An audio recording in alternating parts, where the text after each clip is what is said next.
Item ಯಾವುದೇ ಇರಲಿ try ಮಾಡಿ ಆಚಿ ಚಿಕನ್ ಮಸಾಲಾ. ಕಲಬುರಗಿ ಸೆಂಟ್ರಲ್ ಜೈಲಿನಿಂದ 3 ಖೈದಿಗಳು ಎಸ್ಕೇಪ್ ಪ್ರಕರಣಕ್ಕೆ ಸಂಬಂಧಪಟ್ಟಂತೆ ಕರ್ತವ್ಯ ಲೋಪ ಹಿನ್ನೆಲೆಯಲ್ಲಿ 9 ಜನರನ್ನ ಅಮಾನತು ಮಾಡಿ ಆದೇಶ ಹೊರಡಿಸಲಾಗಿದೆ. ಕಾರಾಗೃಹ ಇಲಾಖೆ ಡಿಜಿಪಿ ಅಲೋಕ್ ಕುಮಾರ್ ಅವರು ಈ ಆದೇಶ ಹೊರಡಿಸಿದ್ದಾರೆ. ಜೈಲು ಅಧೀಕ್ಷಕ ರಾಕೇಶ್ ಕಾಂಬ್ಳೆ, ಸಹಾಯಕ ಅಧೀಕ್ಷಕ ಬಿ ಸುರೇಶ್ ಸೇರಿದಂತೆ ಒಟ್ಟು 7 ಜನರನ್ನ ಅಮಾನತು ಮಾಡಲಾಗಿದೆ.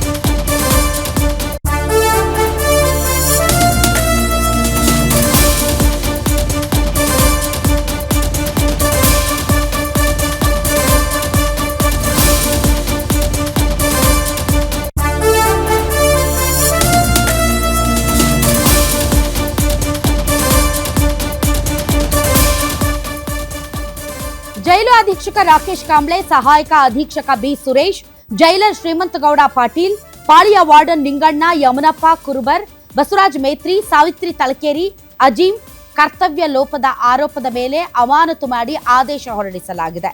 ಹಾಗೆ ನೋಡಿದ್ರೆ ಈ ಖೈದಿಗಳು ಜೈಲಿನಿಂದ ಎಸ್ಕೇಪ್ ಆಗಿರೋದು ರಣರೋಚಕ. ಎಷ್ಟು ದಿನಗಳಿಂದ ಪ್ಲಾನ್ ಮಾಡಿದ್ರೇನೋ, ಯಾವ ಫಿಲಂಗಳನ್ನ ನೋಡಿ ಇವರು ಇನ್ಸ್ಪೈರ್ ಆಗಿದ್ರೋ ಏನೋ ಗೊತ್ತಿಲ್ಲ.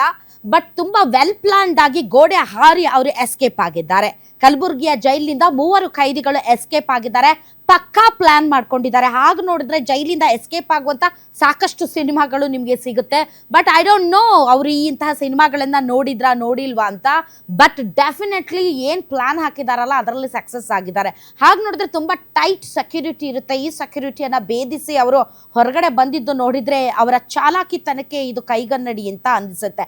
ಯಾಕಂದ್ರೆ ಅಲ್ಲಿರುವಂತ ಅಷ್ಟು ಸಿಬ್ಬಂದಿಗಳಿಗೆ ಚಳ್ಳೆ ಹಣ್ಣು ತಿನ್ನಿಸಿ ಒಂದು ದೊಡ್ಡ ಗೋಡೆಯನ್ನ ಅದರಲ್ಲೂ ಮೇಲೆ ಒಂದಿಷ್ಟು ಕರೆಂಟ್ ತಂತಿಗಳಿರುತ್ತೆ, ಅದನ್ನೆಲ್ಲ ದಾಟಿ ಅವರು ಜಿಗಿದು ಹೊರಗಡೆ ಬಂದಿದ್ದಾರೆ ಅಂತಂದರೆ ಕಾಂಪೌಂಡ್ ಹಾರಿ ನಿಜಕ್ಕೂ ಕೂಡ ಅವರ ಒಂದು ಪ್ಲಾನಿಂಗ್ ಆ್ಯಂಡ್ ಪ್ಲಾಟಿಂಗ್ ಇದೆಯಲ್ಲ ಅದನ್ನು ಅಪ್ರಿಷಿಯೇಟ್ ಮಾಡಬೇಕು. ಯಾಕೆ ಅಂದರೆ ಇದು ನಮ್ಮ ಪೊಲೀಸರ ಕರ್ತವ್ಯ ಲೋಪವನ್ನು ಎತ್ತಿ ತೋರಿಸುತ್ತಷ್ಟೇ.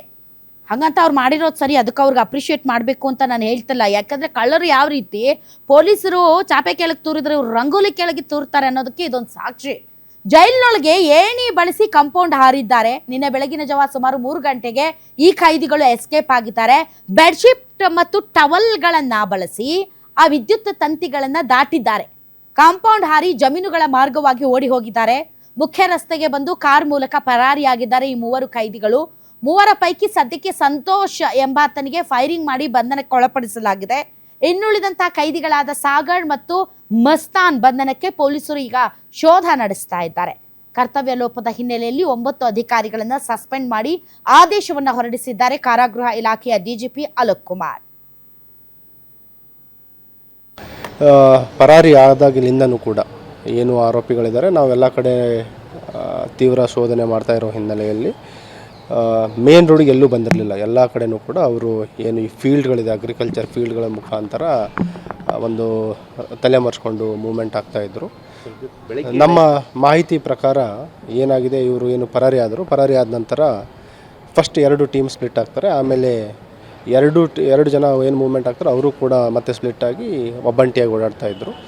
ಬೆಳಗಿನ ಜಾವ ಇವತ್ತು ಫರ್ತಾಬಾದ್ ಇನ್ಸ್ಪೆಕ್ಟರ್ ಮತ್ತು ಅವರ ಟೀಮ್ ಅವರಿಗೆ ಒಂದು ಮಾಹಿತಿ ಬರುತ್ತೆ. ಏನು ಇದು ಹುಮ್ನಾಬಾದ್ ರಿಂಗ್ ರೋಡ್ ನಂತರ ಹುಮ್ನಾಬಾದ್ ಕಡೆ ಹೋಗೋ ಒಂದು ಇಂಡಸ್ಟ್ರಿಯಲ್ ಏರಿಯಾ ಇದೆ, ಅಲ್ಲಿ ಇವರ ಒಬ್ಬನ ಸಸ್ಪೆಕ್ಟ್ನ ಒಂದು ಮೂಮೆಂಟ್ ಇದೆ ಅಂತ ಗೊತ್ತಾಗುತ್ತೆ. ಅಲ್ಲಿ ಹೋದಾಗ ಅವನಿಗೆ ಹಿಡ್ಲಿಕ್ಕೆ ಹೋದಾಗ ಅವನು ತಕ್ಷಣ ನಮ್ಮ ಸಿಬ್ಬಂದಿಯವರಿಗೆ ಹಲ್ಲೆ ಮಾಡಲಿಕ್ಕೆ ಮುಂದಾಗ್ತಾನೆ.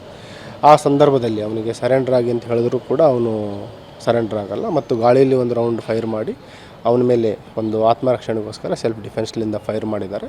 ಅವನ ಬಲಗಾಲಿಗೆ ಗಾಯ ಆಗಿದೆ. ನಮ್ಮ ಏನು ಇಂಜೂರ್ಡ್ ಸ್ಟಾಫ್ ಇದ್ದಾರೆ, ಕಲ್ಯಾಣಿ ಮತ್ತು ಪ್ರಕಾಶ್ ಅಂತ ಇಬ್ಬರು ಸ್ಟಾಫ್ ಇದ್ದಾರೆ. ಇಬ್ಬರನ್ನು ಕೂಡ ನಾವು ಇಲ್ಲಿ ಆಸ್ಪತ್ರೆಗೆ ಚಿಕಿತ್ಸೆಗೋಸ್ಕರ ಈಗ ಏನು ಉಳಿದ ಇಬ್ಬರು ತಲೆಮರೆಸ್ಕೊಂಡಿರುವ ಸಜಾ ಕೈದಿಗಳಿದ್ದಾರೆ ಅವರಿಗೂ ಕೂಡ ಬಂಧನ ಮಾಡಲಿಕ್ಕೆ ನಮ್ಮ ವಿಶೇಷ ತಂಡಗಳು ಕಾರ್ಯಾಚರಣೆಯನ್ನು ಮುಂದುವರಿಸಿದ್ದಾರೆ.